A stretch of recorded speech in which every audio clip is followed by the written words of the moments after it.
શું આ પ્રકારનું ભોજન જમવાથી પાપ લાગી શકે છે?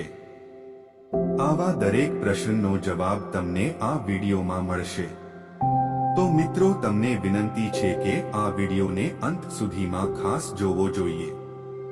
મિત્રો, આજકાલ 13મા દિવસ પછી મોટા ડિનરનું આયોજન કરવાનો ટ્રેન્ડ છે, જેને આપણે મૃત્યુભોજ પણ કહીએ છીએ. આજે પૂજા અને તર્પણ પછી મોટા ભાગના લોકો તેમની ક્ષમતાથી વધુ માત્ર બ્રાહ્મણોને જ નહીં, પરંતુ સંબંધીઓ અને ગ્રામજનોને પણ ખોરાક ખવડાવે છે. તેમના મૃત સ્વજનોના આત્માને શાંતિ મળે એવી આશા સાથે. પરંતુ શું તમે જાણો છો કે આપણા ધર્મશાસ્ત્રોમાં આનો કોઈ પુરાવો નથી? તેમની પુણ્યતિથિ પર એક મોટો કાર્યક્રમ યોજવો જોઈએ. તો પછી મૃત્યુ થયા બાદ તે ખાવાની પ્રથા ક્યાંથી? આપણે 12મા અને 13માનું ખાઈને પાપ કરીએ છીએ અને પાપના ભાગીદાર બનીએ છીએ. આજના આ વિડીયોમાં આપણે સાથે મળીને તેના વિશે વિસ્તારપૂર્વક જાણવાનો પ્રયત્ન કરીશું. તો મિત્રો, તમારા બધાનું ફરી એકવાર આપણી આ ચેનલ પર સ્વાગત છે. આપે હજુ સુધી આપણી આ ચેનલને સબસ્ક્રાઇબ કરી ના હોય તો ચેનલને સબસ્ક્રાઇબ કરવા વિનંતી છે. તો ચાલો આગળ વાત કરીએ. જેમ કે તમે બધા જાણો છો કે ગરુડ પુરાણમાં મનુષ્યના કર્મોનો હિસાબ મળે છે, જેમાં મૃત્યુ પછી આત્માનું શું થાય છે અને આત્મા કેવી રીતે સ્વર્ગ કે નરકની પ્રાપ્તિ કરે છે તે પણ જણાવવામાં આવ્યું છે. આ સિવાય આ ધર્મ પુરાણમાં એ પણ જણાવવામાં આવ્યું છે કે મૃત્યુના કિસ્સામાં પરિવારના સભ્યોએ શું કરવું જોઈએ.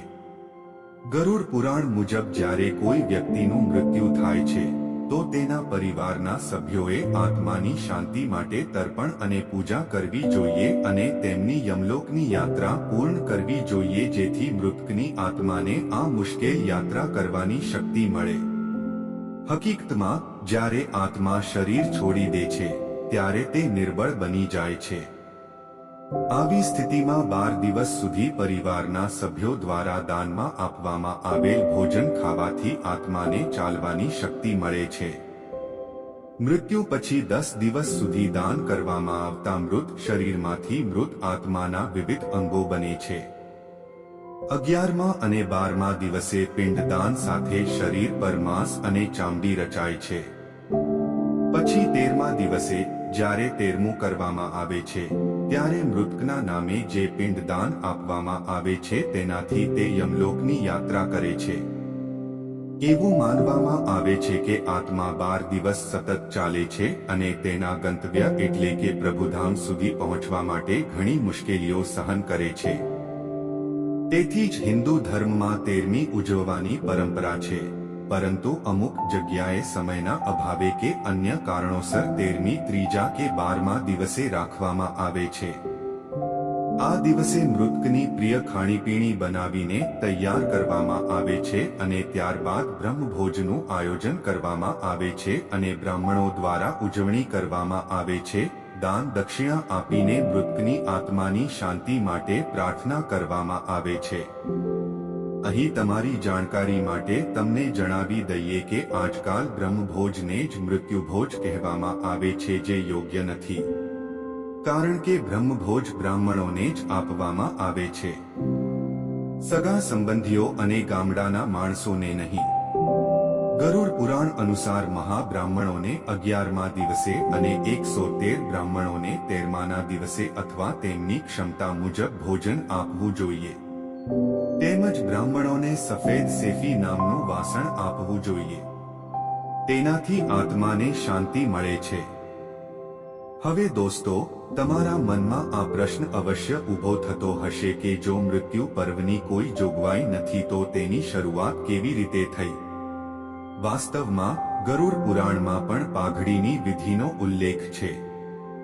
પરિવારના વડાનું મૃત્યુ થાય ત્યારે આ વિધિ કરવામાં આવે છે.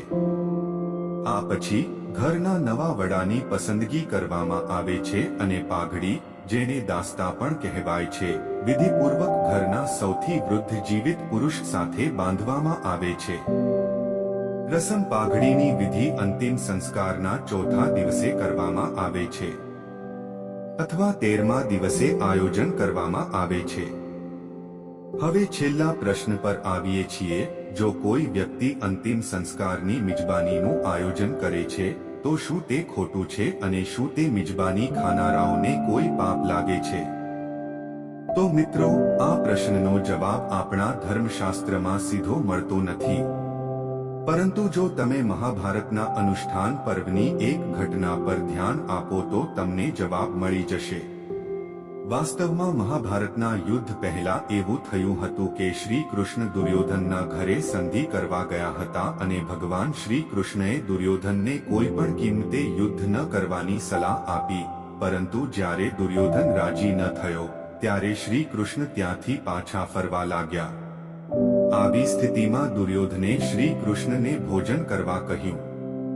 ત્યારે શ્રી કૃષ્ણ બોલ્યા, સંપ્રીતિ ભોજન ત્યારે જ ખાવું જોઈએ જ્યારે ખવડાવનાર અને ખાનારનું હૃદય પ્રસન્ન હોય, પરંતુ જ્યારે બંનેના હૃદયમાં દુઃખ અને વેદના હોય તો આવી સ્થિતિમાં ક્યારે ખોરાક ન લેવો જોઈએ, કારણ કે જ્યારે કોઈ સ્વજનનું મૃત્યુ થાય છે ત્યારે આવા ખોરાક વ્યક્તિ અને મિત્રોની શક્તિનો નાશ કરે છે.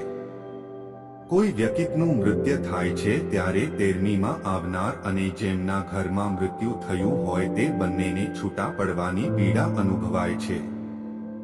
આવી સ્થિતિમાં ભોજન પીરસનાર અને જમનાર બંને નાખુશ છે. તેથી મૃત્યુ પર્વ અથવા 13માના દિવસે ખોરાક ન લેવો જોઈએ. મિત્રો, અંતે હું એટલું જ કહેવા માંગુ છું કે આ દેખાડાથી ભરેલી દુનિયામાં મૃત્યુ પર્વ એ માત્ર એક પ્રકારનો દેખાડો છે, જેના પર લોકો લાખો રૂપિયા ખર્ચે છે. મિત્રો, આજની કહાની કેવી લાગી કમેન્ટ કરીને જરૂર જણાવજો. અને વિડિયો સારો લાગ્યો હોય તો લાઈક અને શેર જરૂરથી કરજો. અને ચેનલ પર નવા હોય તો આ અમારી ચેનલને સબસ્ક્રાઇબ કરવાનું ભૂલતા નહીં. ફરી મળીશું એક નવા વિડિયો સાથે. જય સ્વામિનારાયણ, જય શ્રી કૃષ્ણ, હર હર મહાદેવ.